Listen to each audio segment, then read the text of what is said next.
blockbuster in the NBA. The Suns are finalizing a trade for all-star guard Bradley Beal. There's no in-between with this Phoenix team. It's either you're getting to an NBA Finals and winning a championship, or this is going to be deemed a major, major disappointment. This is Run the Tape, presented by GMC. What's up, hoop heads? All right, so we've seen some teams make some changes, and one of the things that raised many an eyebrow was the addition of Bradley Beal to the Phoenix Suns. It left many folks wondering, well, who's gonna run their point guard spot? Yes, they've got tremendous, prolific scorers, Kevin Durant, Devin Booker, and now adding Bradley Beal, but when you think traditional point guard with Chris Paul now up in Golden State, there's some legitimate questions. Well, Kevin Durant is a beast unto himself, so we're not even gonna get into what KD can or can't do. Just know that he's averaged 6 assists and points in his career, particularly when he was a Brooklyn Net. But we're gonna talk Devin Booker and Bradley Beal, and why those two in particular are likely to share the role, and they probably will do an impressive job at it. Your favorite hoops rumors site probably says that Bradley Beal is going to run the point guard spot for the Suns, but I've got reason to believe, and I want to point out what Devin Booker was able to do in Chris Paul's absence this past regular season. Do you realize that he's one of the best assist guys in the playoffs and only played 11 games? His playmaking ability is going to translate to the point guard spot, no matter how untraditional. Let's take a look at what Devin Booker did a little bit in the regular season without Chris Paul. Mind you, the 2 games we're gonna look at versus the Timberwolves and the Jazz, he averaged 10 assists and 40 points. So his playmaking ability is not limited to one or the other. Let's check out the tape. Running point guard, you're gonna have the ball in your hand. So he's obviously setting up the offense, and he's directing traffic here, calling for this screen from Landry Shamet.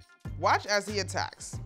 As soon as Devin gets to that top right corner area of the key, you know how lethal he is in the mid-range. And so he immediately draws 2 defenders. You get help there in addition to his primary defender. Wastes no time, pass this ball to Landry Shamet. It is a knockdown from 3. But it's not just about being able to penetrate and kick. He also does a really great job of finding bigs here. This play, he cuts up hard off the handoff. You'll see 2 defenders still hanging with him.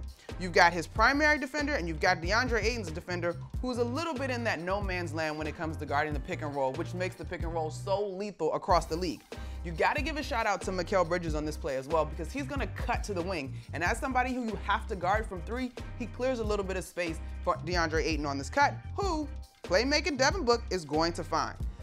This is a pass only to his big man for a lob. Nobody else was around him, and it's up and toward the rim. More terrific action here. Because of the attention that Devin garners, there are these subtle movements. You'll see him take a step down so he can make sure that his defender hits the screen that his teammates are setting. You'll see him look off. Like, he does all these little things to help create the space because of the attention and the intensity that teams guard him with. So you see him look, the DeAndre Ayton screen is coming. Bridges has the ball on the opposite wing. Comes down. Takes a step down so that Kyle Anderson has to make contact with this screen by DeAndre Ayton. Then he's gonna power through, gives a little hezzy, then he's surveying the floor, comes off the screen again, going to his right. He's gonna attack Rudy Gobert. You guys know Rudy Gobert is a prolific defender, but it doesn't matter because Devin is a prolific scorer. This one is crazy to me. I want to freeze it as he gets up because this is legitimately a shot, right? Like, he's in the air, a shot that he's capable of hitting. Rudy Gobert and company, frankly, their hands are down. He can hit this shot, but he makes an incredible pass to Bridges in the corner while he's in the air, and Bridges, ever ready, knocks it down. These plays are a perfect example of how Devin, as a playmaker, creates for Devin as the assist guy. Let's keep it rolling, though, versus the Jazz here. Again, having to work really, really hard, coming off this screen. This time, look, I'm gonna freeze it right after he comes off that screen. There are 3 sets of eyes that are attached to him. And then if you look at the help guys on the backcourt, they're also looking, but they've got guys they've got to be mindful of in terms of spacing. It's not time for them to step up just yet. But everybody is attached to what Book is gonna do. His teammate in this case, Dario Saric, sees what's happening, frees it, but now you got more purple jerseys around this one blue jersey, and Saric makes the heads-up play, going behind all of the defense, and Book finds him. You just can't get enough of that stuff. I love a good backdoor cut open. And then we've got this play. Again, screen action off the top. Almost, I wouldn't say rejected. He's gonna use it, but he uses it with a little bit more space than we saw in the prior play. A hard cut though, it's a classic pick and roll. Hands are ready, defense was not ready. I also gotta call out in that play, what Devin does that I think people don't pick up on as a playmaker. He picks his spots. In that play that we just watched, he's coming straight down. There's not a lot of time wasted. It's pretty simple. It's pretty clean. But he also is a guy that's confident enough in his ball handling, his playmaking, and decision making that you'll see him stop, let the defender play around in front of him. He's still motioning to his guys where he wants them to go and what he wants to attack. So he's not like shy about being your point guard. He's pretty legit at it. Now, we gotta talk playoffs. Absolutely, we gotta talk playoffs. When the intensity goes up a notch, Devin Booker still was able to step in and do a yeoman's job from the point guard position. 7.3 assists per game. This, honestly, is just unfair. But here's what I'm talking about in terms of his patience, right? He allows plays to evolve almost as if he's played point guard all his life.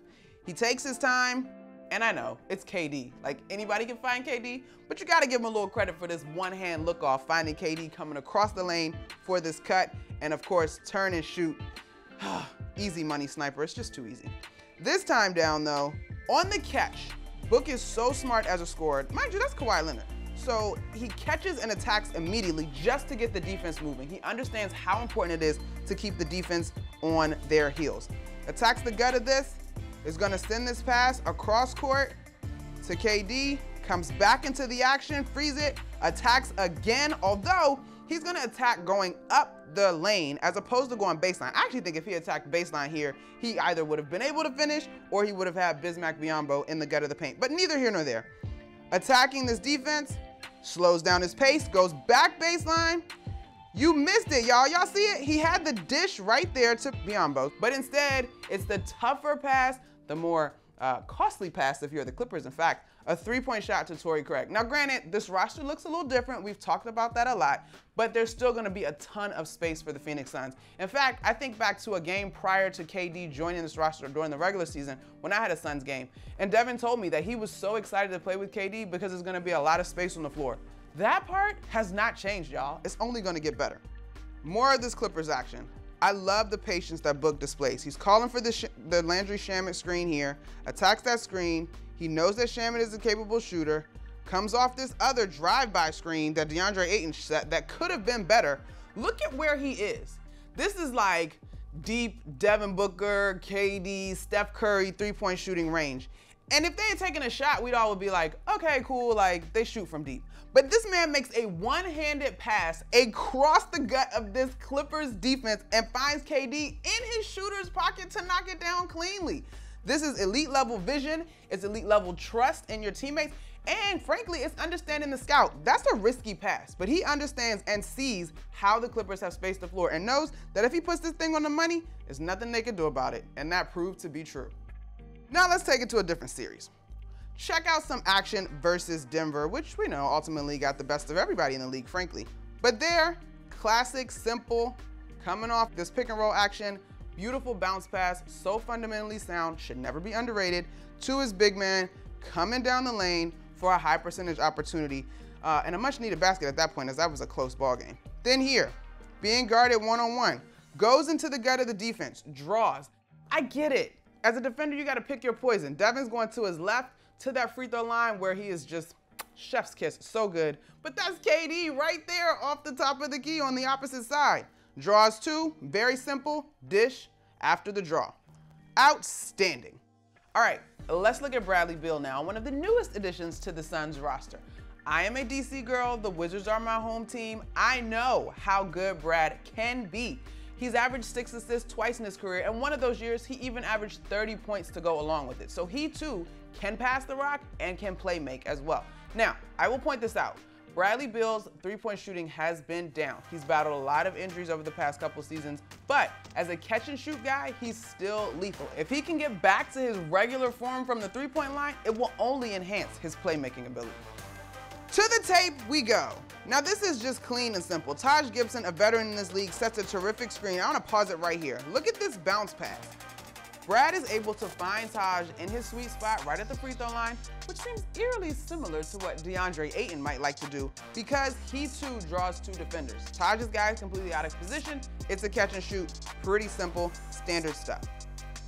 Now as we let this thing keep going, you're gonna see just how defenses have to collapse to Brad. But think about it. If he's playing alongside Book and KD, the spacing potentially is going to be crazy. He's terrific off the bounce, so he has no problem attacking the gut of the paint. Crossover here, goes back into this defense, gets into the paint, and makes a terrific bounce pass out to a three-point shooter. Cash money. This one, again, you gotta be mindful of the threat when he catches the ball. You see the defender close out, high hand, he's gonna come off this screen, get into the gut of the paint as well. That hesitation you have to be mindful of. And in fact, he's just outside of the gut of the paint. But that hesitation, just looking at the rim as someone who can shoot the three well and is a terrific shooter in general, does enough to cause the defense to jump up and to react to him. He's able to find his guy on the back cut. Kristaps Porzingis. Now, again, coming downhill off the screen, frees it when he gets to the corner and starts to elevate. I'm not sure what Jose Alvarado is doing and why his hands are still down, but that's neither here nor there. He's still drawing 3 of those glorious New Orleans colors jerseys because he is that guy. Great pass to a beautiful alley-oop for a finish at the rim. This time, he wants to really get into this matchup with this smaller defender, and you see him set up for what I used to call the Carmelo Anthony slide. Defender on his back at the guard position. Sees the screen come, knows that the read is either gonna be this dive down by his big, or he can keep his dribble alive and see what else he gets. His big goes, the help comes, keeps his dribble alive. The pass that they train you to leave open in the NBA, the farthest pass away from the ball, spot on to his shooter in their shooter's pocket. Coming down cross half court here, a little crisscross dribble. Again, the cross court pass, but you've got 3 green jerseys that are flanking him. They've forsaken all, and even the help side person that's supposed to be 1 foot in the paint, 1 foot out, you got the shooter in the corner, too far away. These are professional athletes, and that's a perfect pass. Your shooter's able to knock it down in rhythm. This time, Brad's working to get open, comes off this screen, again, into the paint. His big is rolling hard. I love these high passes to the rim so that only his teammate can get them. There's no confusion with all the bodies in the hands that are down in the paint trying to deflect the rock. Truthfully, we don't really know what Phoenix's offense is gonna look like, but we do know that Kevin Young is still on that staff. That's Devin Booker's guy, and he was the lead offensive coordinator, so to speak, the past 2 seasons. So there probably will be some themes that remain the same. With Frank Vogel as the head coach, when he led the Lakers to that championship in the bubble, LeBron James led that team in assists, and the next closest guy was Rajon Rondo. Bear in mind, LeBron James is LeBron James, but the point stands that Vogel doesn't necessarily need a traditional point guard when he's got guys that are willing to be playmakers. And talking about that big 3, all 3 of them have averaged 6 assists at points in their career. This episode of Run the Tape is presented by GMC. Tow hitches of the world, prepare for glory.